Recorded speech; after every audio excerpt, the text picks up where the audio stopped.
വണക്കം. പൊളിമിക്സ് ആരംഭിക്കുകയാണ്. ഏവർക്കും സ്വാഗതം.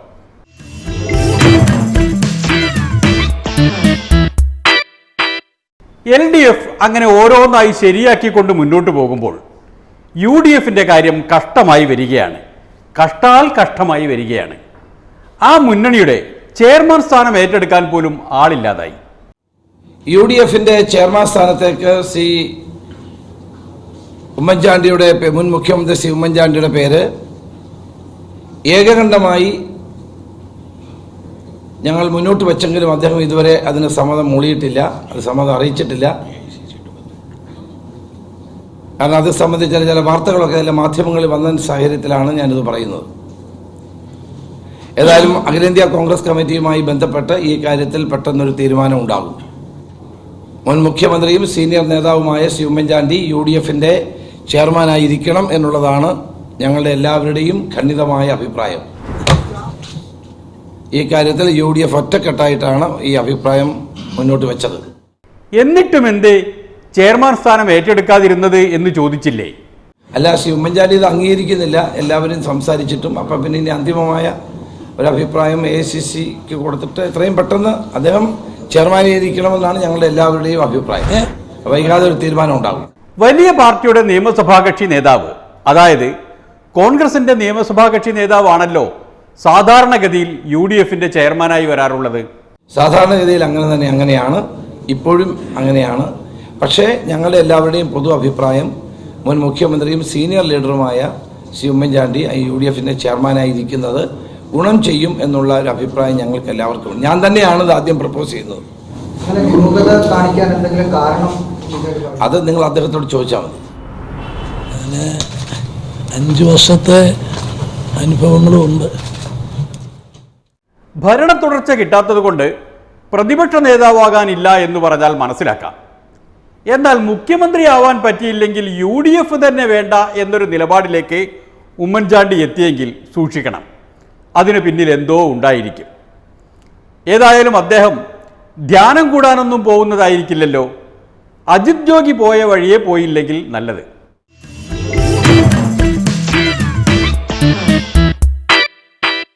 ഉമ്മൻചാണ്ടി ഒഴിഞ്ഞു പോകുന്ന കസേര ഏറ്റെടുത്തിട്ട് 2 ആഴ്ചയോളമായെങ്കിലും മുഖ്യമന്ത്രി പിണറായി വിജയൻ സെക്രട്ടേറിയറ്റ് ജീവനക്കാരോട് സംസാരിച്ചത് ഇപ്പോഴാണ്. സമൂഹത്തിൻ്റെ ഭാഗമായി നിലനിൽക്കുന്ന അഴിമതി, ആ അഴിമതിയിൽ നിന്ന് പൂർണ്ണമായും മുക്തമാവാൻ നമുക്ക് കഴിയേണ്ടതായിട്ടുണ്ട്.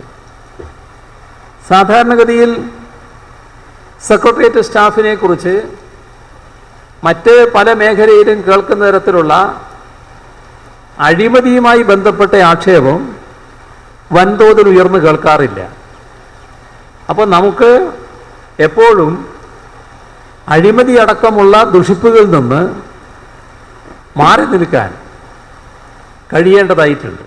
അഴിമതി അടക്കമുള്ള ദുഷിപ്പുകളിൽ നിന്ന് മാറി നിൽക്കാൻ കൃത്യമായി പരിശീലിച്ചിട്ട് തന്നെയാണ് പിണറായി വിജയൻ ഈ ചുമതല ഏറ്റെടുത്തിട്ടുള്ളത്. എൻ്റെ അടുത്ത ആളാണെന്നും പറഞ്ഞ് ചിലർ രംഗപ്രവേശം ചെയ്താൽ അത് ഒരു അഴിമതിയുടെ രീതിയാണ്. ചില പുള്ളിക്കാരങ്ങനെ നടക്കുന്നുണ്ടെന്ന് ഞാൻ കേൾക്കുന്നു. അതുകൊണ്ടാണ് ഞാൻ അഡ്വാൻസ് ആയിട്ട് പറയുന്നത്. ഇമാതിരി കുറേ അവതാരങ്ങളുണ്ടാവും. അത്തരം അവതാരങ്ങളെ നമ്മൾ എപ്പോഴും സൂക്ഷിച്ചു നിൽക്കേണ്ടതായിട്ടുണ്ട്. സെക്രട്ടേറിയറ്റ് ജീവനക്കാരോടും അതുതന്നെയാണ് മുഖ്യമന്ത്രിക്ക് പറയാനുള്ളത്. അവരെ ചുറ്റിപ്പറ്റി നടക്കുന്ന അവതാരങ്ങളെ സൂക്ഷിക്കണമെന്ന്. ചില ആളുകൾ സ്ഥിരമായിട്ട് സെക്രട്ടേറിയറ്റിൽ കറങ്ങിക്കൊണ്ടിരിക്കുന്നവരുണ്ട് എന്ന് കേൾക്കുന്നുണ്ട്. നിങ്ങൾക്കറിയായിരിക്കും അത്തരം ആളുകളെ. അത് നിങ്ങൾ പ്രത്യേകമായി ശ്രദ്ധിക്കേണ്ട കാര്യമാണ്. എന്തിനാണ് ഒരാൾ ഒരു പ്രശ്നത്തിന് ആൾക്ക് വരാം, അദ്ദേഹത്തിൻ്റെ പ്രശ്നത്തിന് വരാം. പക്ഷെ ഒരു സഞ്ചിയും തൂക്കി സ്ഥിരമായിട്ട് ഓഫീസിൻ്റെ ഇടനാഴികളിലൂടെ ഇങ്ങനെ കറങ്ങിക്കൊണ്ടിരിക്കുക എന്നത് ഒരു നല്ല ശീലമല്ലല്ലോ. നിങ്ങൾ അഴിമതി മുക്തരായാൽ മാത്രം പോരാ, നിങ്ങളെ ഉപയോഗിച്ച് അഴിമതി നടത്താൻ തയ്യാറാകുന്നവരുണ്ടെങ്കിൽ അത് തടയാനുള്ള ജാഗ്രത കൂടി നിങ്ങൾ പ്രകടിപ്പിക്കേണ്ടതായിട്ടുണ്ട്. ഇത്തരത്തിലുള്ള ചില ആളുകൾ അതിൻ്റെ ഭാഗമായിട്ടാണോ വരുന്നത് എന്ന് പരിശോധിക്കേണ്ട ബാധ്യതയും നിങ്ങൾക്കുണ്ട് എന്നാണ് സൂചിപ്പിക്കുന്നത്.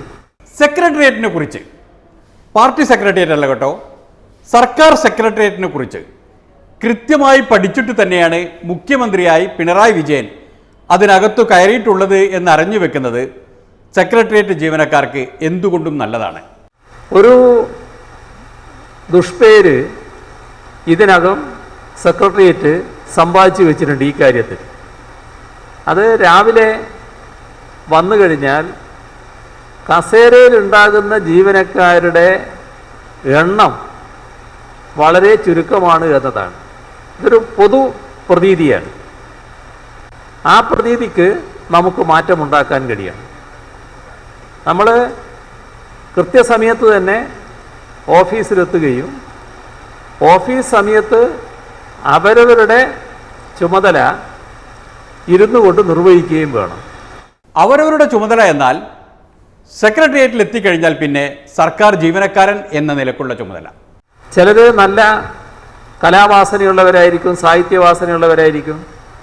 അപ്പോൾ ഓഫീസ് കാര്യങ്ങൾ നോക്കുന്ന സമയത്ത് നമ്മുടെ സാഹിത്യവാസന നല്ലതുപോലെ പരിപോഷിപ്പിക്കാൻ ആനുകാലികങ്ങളൊക്കെ വായിക്കുക എന്നതും നാം സ്വീകരിക്കേണ്ട ഒരു കാര്യമല്ല. അതിന് നമുക്ക് വേറെ സമയമുണ്ടല്ലോ, ആ സമയത്തായിരിക്കണം നമ്മൾ അതിനുവേണ്ടി ചെലവിടുന്നത്. വേറെ സമയം എന്നാൽ ഇടവേളകൾ. മുഖ്യമന്ത്രി അത് ഓർമ്മിപ്പിച്ച സ്ഥിതിക്ക് പൊളിമിക്സ് ഒരു ഇടവേളയിലേക്ക് കടക്കുകയാണ്. അത് കഴിഞ്ഞു വന്നാലും സെക്രട്ടേറിയറ്റ് ജീവനക്കാർക്കുള്ള കൽപ്പനകൾ തുടരും.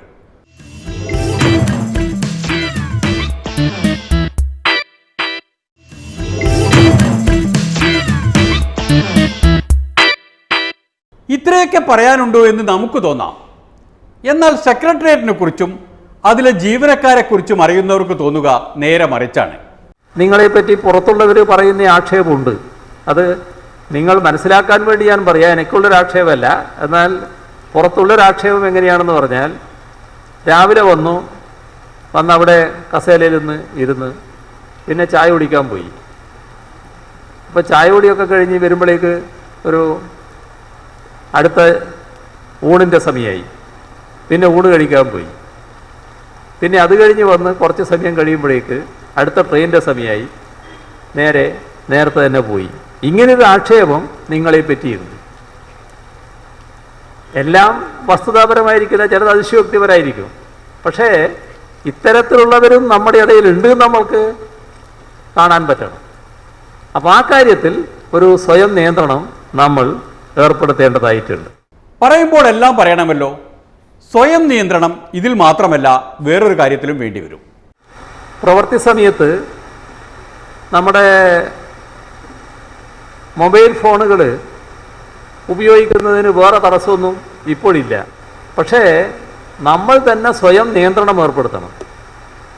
കാരണം നിങ്ങൾ ചുരുക്കം സംസാരിക്കുന്നയാളായാലും അപ്പുറത്തുള്ളയാൾ നിങ്ങളോട് സംസാരിക്കുന്നയാൾ ചിലപ്പോൾ വളരെ കൂടുതൽ സംസാരിക്കുന്നയാളായിരിക്കാം.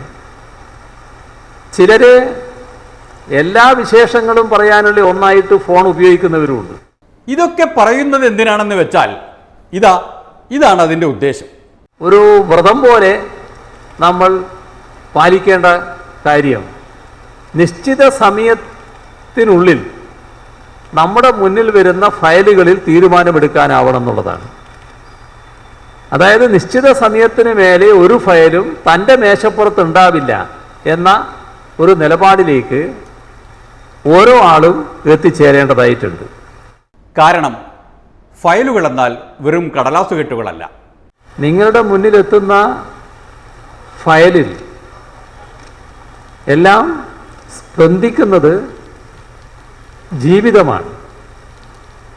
ഓരോ ആളുടെയും കുടുംബത്തിൻ്റെയും നാടിൻ്റെയും ജീവൽ പ്രശ്നങ്ങളാണ് ഫയലിനകത്തുള്ളത് എന്ന ധാരണ നമുക്ക് പൊതുവിലുണ്ടാകണം. മിക്കവാറും ഫയലുകളിൽ അല്ലെങ്കിൽ എല്ലാ ഫയലുകളിലും നിങ്ങളൊരു കുറിപ്പ് എഴുതുന്നുണ്ട്.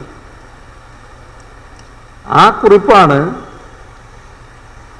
ചിലരുടെ കാര്യത്തിലെങ്കിലും അവർ തുടർന്ന് ജീവിക്കണോ എന്ന് പോലും തീരുമാനിക്കുന്നത്. ഇപ്പോൾ ഫയലിൽ പ്രതീക്ഷയ്ക്ക് വിരുദ്ധമായി പ്രതികൂലമായ പരാമർശം വന്നാൽ ജീവിതമാകെ തകർന്നുപോയി എന്ന് കണക്കാക്കുന്നവരുണ്ട്. ആ തകർച്ചയുടെ ഭാഗമായി ഒരു സംസ്ഥാനത്തിലെ ഹിമാചലിലെ ഒരു വൃദ്ധ ആത്മഹത്യ ചെയ്ത വാർത്ത വായിച്ചതാണ് ഇപ്പോൾ എനിക്ക് ഓർമ്മ വരുന്നത്. അത്ര കണ്ട് പ്രാധാന്യമുണ്ട് ഫയലിൽ നിങ്ങൾ എഴുതുന്ന കുറിപ്പിന് എന്ന് നിങ്ങൾ മനസ്സിലാക്കേണ്ടതായിട്ടുണ്ട്. ഇങ്ങനെയൊക്കെ പറഞ്ഞിട്ടും പഠിക്കാത്തവർ അറിഞ്ഞു വെക്കുക, അവരും പഠിക്കുന്നൊരു ദിവസം വരും. ഇപ്പോൾ സർക്കാർ സർവീസിൽ എല്ലാ കാര്യവും നമ്മൾ തുറന്നില്ലല്ലോ. കുറച്ച് കഴിഞ്ഞാൽ നമ്മൾ റിട്ടയർ ചെയ്യണമല്ലോ. റിട്ടയർ ചെയ്താൽ നാം നേരിടുന്ന പ്രശ്നങ്ങളിൽ നമുക്ക് സർക്കാർ ഓഫീസിനെ സമീപിക്കേണ്ടി വരുമല്ലോ. അപ്പോൾ ഇന്ന് തന്നെ മാതൃകകൾ ഈ സർക്കാർ സർവീസിൻ്റെ ഭാഗമായുള്ള ജീവിതത്തിൽ നല്ല മാതൃകകൾ സൃഷ്ടിച്ചുകൊണ്ട് വേണം സർവീസിൽ നിന്ന് പിരിയാൻ. എന്നാലേ ഭാവിയിൽ തനിക്കും ആ നല്ല മാതൃക തന്നെ ലഭിക്കുമെന്ന് പ്രതീക്ഷിക്കാൻ അർഹതയുണ്ടാവും.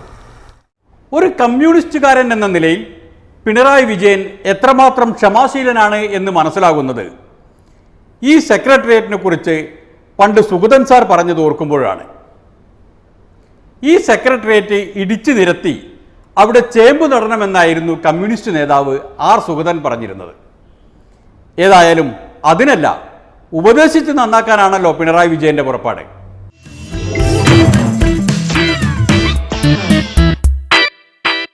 ഈ ജീവനക്കാരോട് ആദ്യമായിട്ടല്ല ഒരാൾ ഇങ്ങനെയെല്ലാം പറയുന്നത്.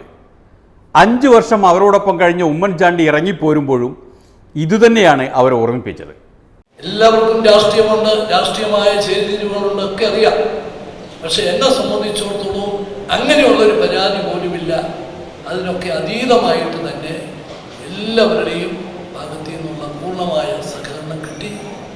ഭാവിയിലാണെങ്കിലും നിങ്ങൾക്ക് കിട്ടുന്ന അവസരങ്ങൾ അത് ജനങ്ങളുടെ ആവശ്യങ്ങൾ, നമ്മൾ വിവിധ തലങ്ങളിൽ നിന്ന് പ്രവർത്തിക്കുന്നവരാണെങ്കിലും നമ്മുടെ പരിഗണനയിൽ വരുന്നൊരു കാര്യം അവഗണിക്കാൻ എല്ലാം ചെയ്തു കൊടുക്കാൻ ആർക്കും സാധിക്കില്ല. പരിഗണിച്ച് അർഹിക്കുന്നത് നൽകുന്ന ഒരു സമീപനം, അത് ഈ ഭരണ സംവിധാനത്തെയും ജനാധിപത്യ സംവിധാനത്തെയും ശക്തിപ്പെടുത്തും. അപ്പം ആ ഒരു വലിയ ഉത്തരവാദിത്വം നിറവേറ്റാൻ നിങ്ങൾക്ക് സാധിക്കും എന്ന് ഞാൻ വിശ്വസിക്കുന്നു. ഉമ്മൻചാണ്ടിയുടെ വിശ്വാസം പിണറായി വിജയനെയും രക്ഷിക്കട്ടെ എന്ന് പ്രാർത്ഥിച്ചുകൊണ്ട് പൊളിമിക്സ് ഒരു ഇടവേളയിലേക്ക് കടക്കുകയാണ്. അത് കഴിഞ്ഞാൽ ഒരു ആഘോഷത്തിൽ പങ്കെടുക്കാനുണ്ട്.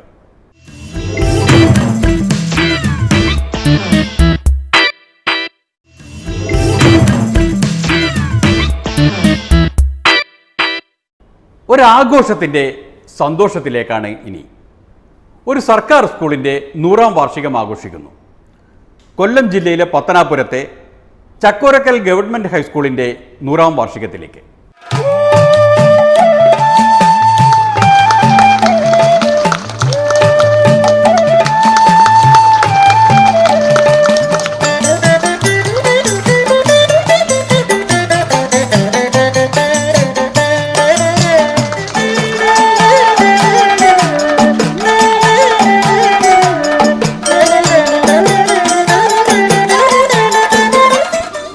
പ്രിയങ്കരനായ ബഹുമാനായ ഗവർണർ തമിഴ്നാട്ടിലെ ഒരു കൊച്ചു ഗ്രാമത്തിലെ മലയാളം മീഡിയം സ്കൂളിൽ പഠിച്ചു. സർക്കാർ സ്കൂളിൽ അദ്ദേഹത്തോട് ഞാൻ സംസാരിച്ചു പറഞ്ഞു, സർക്കാർ തമിഴ് മീഡിയം സ്കൂളിലാണ് അദ്ദേഹം പഠിച്ചത്. കോളേജിൽ പഠിച്ചതും ഒരു സർക്കാർ കോളേജിൽ, LLBക്ക് പഠിച്ചതും ഒരു സർക്കാർ കോളേജിൽ. അങ്ങനെ അദ്ദേഹം അവിടെ നിന്ന് പഠിച്ച് വളർന്ന് വന്നത് കൊണ്ടാണ് ഇത്രയും ഉഗ്രാമത്തിലെ ഒരു ചെറിയ സ്കൂളിന്റെ 100ാം വാർഷികം, ഒരു ഗവൺമെന്റ് സ്കൂളിന്റെ 100ാം വാർഷികത്തിൽ പങ്കെടുക്കാൻ അദ്ദേഹം മഹാമനസ്കത കാണിച്ചത് എന്ന് വിശ്വസിക്കുകയാണ് ഞാൻ. അദ്ദേഹം ഇവിടെ കടന്നു വന്നത് നമ്മുടെ ആരുടെയും പ്രതിഭ കണ്ടുകൊണ്ടല്ല. ഒരു സർക്കാർ സ്കൂള് പ്രോത്സാഹിപ്പിക്കപ്പെടേണ്ടതാണ്, അത് അടച്ചുപൂട്ടപ്പെടാനുള്ളതല്ല എന്ന അദ്ദേഹത്തിന്റെ ഒരു സന്ദേശം അതിലുണ്ട് എന്നാണ് അദ്ദേഹത്തിന്റെ സന്ദർശനത്തിലൂടെ ഞാൻ മനസ്സിലാക്കുന്നത്. എന്റെ അറിവ് ശരിയാണെങ്കിൽ നമ്മുടെ ബഹുമാനായ ഗവർണർ ഗവൺമെന്റ് പ്രൈവറ്റ് സ്കൂളുകളിലെ പരിപാടികൾക്ക് പോകാറില്ല എന്നാണ് ഞാൻ കേട്ടിട്ടുള്ളത്. അവരുടെ പല ജൂബിലിക്കൊക്കെ വിളിക്കാറുണ്ട്, പക്ഷെ അതിനൊന്നും അദ്ദേഹം പങ്കെടുക്കും. പക്ഷെ ഗവൺമെന്റ് സ്കൂളുകൾ അത് എത്ര ചെറുതാണെങ്കിലും, ആ ചടങ്ങ് എത്ര ചെറുതാണെങ്കിലും, എത്ര വലിയ ആൾക്കൂട്ടങ്ങൾ കുറവാണെങ്കിലും അവിടെ എത്താൻ അദ്ദേഹം ശ്രമിക്കുന്നു എന്ന് പറയുന്ന ആ ഒരു പ്രോത്സാഹനത്തിന്റെ ഭാഗമാണ്. സ്കൂളിന് സൗകര്യങ്ങൾ ഏർപ്പെടുത്താൻ ജനപ്രതിനിധികൾ മത്സരിക്കുകയാണ്. ജില്ലാ പഞ്ചായത്ത് അംഗം മതിലും കവാടവും വാഗ്ദാനം ചെയ്തു.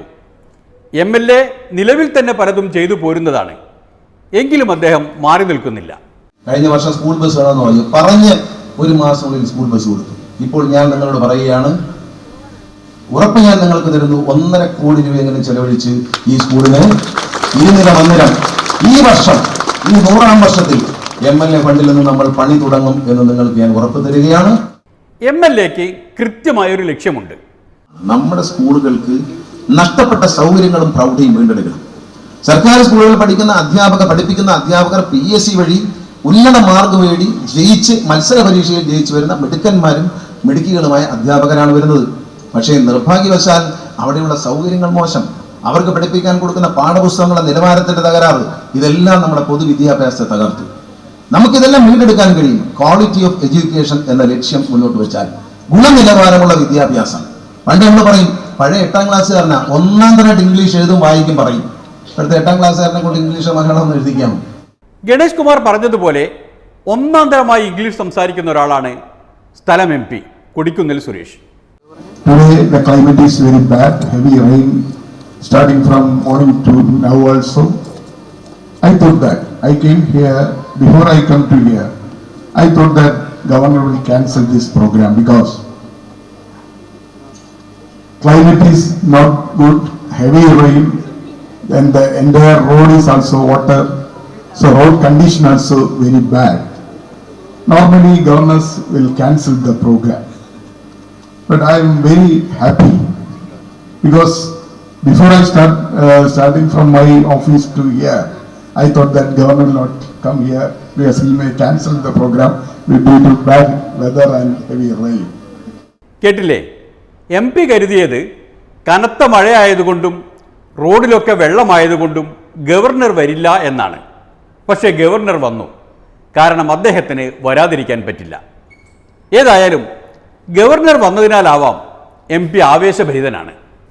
This school have a history, so many history, because from the beginning this school was started in 1960. That time we can imagine that how is the situation in this village.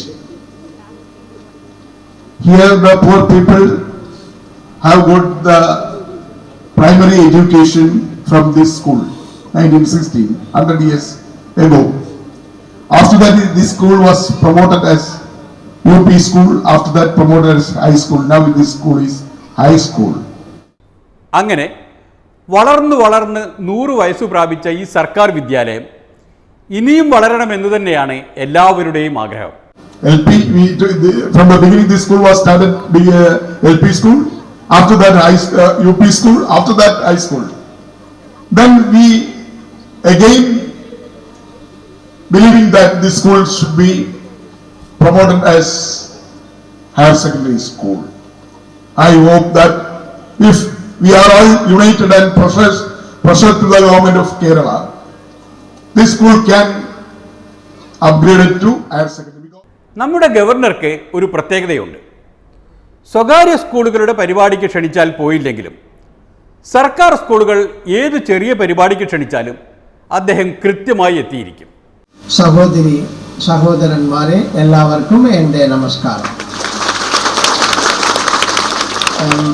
Those of us who ignore government schools and send our children to private schools are indirectly ignoring a lesson from history. There was a time in our society, in our country, when education was open only to a few privileged classes and the rest of the people were left unlettered and forgotten. The government schools are memorials of the people's intervention in public education in the country. These buildings may look broken and old, but they are the centers that sparked off a revolution that spread the message of equality and gave ordinary people the courage and determination to excel in society. സർക്കാർ വിദ്യാലയങ്ങളെ അവഗണിക്കുക എന്നാൽ ചരിത്രത്തെ അവഗണിക്കുകയാണ് എന്നാണ് governor പറയുന്നത്. ഈ വിദ്യാലയങ്ങൾ, സർക്കാർ വിദ്യാലയങ്ങൾ, പൊട്ടിപ്പൊളിഞ്ഞും മേൽക്കൂരയില്ലാതെയും കിടക്കുന്ന ഈ വിദ്യാലയങ്ങളാണ് ഒരു കാലത്ത് ഇവിടെ വിദ്യാഭ്യാസ വിപ്ലവം തുടങ്ങി വെച്ചത് എന്ന് അദ്ദേഹം ഇപ്പോഴും ഓർക്കുന്നു. Our MLA, Mr. Ganesh Kumar has mentioned about me, my school, college, etc., and the high position occupied thereafter. It is true that in a small government school where only medium is Tamil in those days, I studied in Tamil medium up to higher secondary level. Then thereafter, after finishing graduation, then again I joined the government law college. Thereafter I started practicing the Madras High Court, then served as a judge of the Madras High Court for 11 years. സർക്കാർ സ്കൂളിലും സർക്കാർ കോളേജുകളിലും മാത്രം പഠിച്ച് chief justice വരെയായ ഗവർണർക്ക് ഈ school higher secondary ആക്കണമെന്ന് ആഗ്രഹമുണ്ട്. On the next meeting, I will request the Honorable Minister that within a year or at least during the period of this LDF government period, let the school be upgraded as higher secondary school. Whenever I get an opportunity, I will put this to give pressure to the Education Minister and the Chief Minister if necessary, and I will also give pressure to our MLAs. Wherever any file has to be approved by me, within a second I will clear it. എല്ലാവർക്കും എൻ്റെ ആശംസകൾ. നന്ദി. ജയ് ഹിന്ദ്. വിദ്യാധനം സർവധനാൽ പ്രധാനമെന്ന് copy എഴുതി പഠിച്ച ഒരു തലമുറയുണ്ടായിരുന്നു. അതിൽപ്പെട്ടതാണ് ഗവർണറും MP-യുമെല്ലാം. ഏതായാലും വിദ്യാലയം വിറ്റ് കിട്ടുന്ന പണമാണ് എല്ലാത്തിനേക്കാൾ പ്രധാനം എന്ന് കരുതപ്പെടുന്ന ഇക്കാലത്ത് ഇങ്ങനെയൊരു ഭാഗ്യം ഒരു സർക്കാർ സ്കൂളിനെങ്കിലും ഉണ്ടാവുക എന്ന് പറഞ്ഞാൽ സന്തോഷമല്ലേ? ആ സന്തോഷത്തിൽ പങ്കുപറ്റിക്കൊണ്ട് പൊളിമിക്സ് ഇന്ന് അവസാനിക്കുകയാണ്. ഇനി കാണും വരെ നന്ദി, നമസ്കാരം.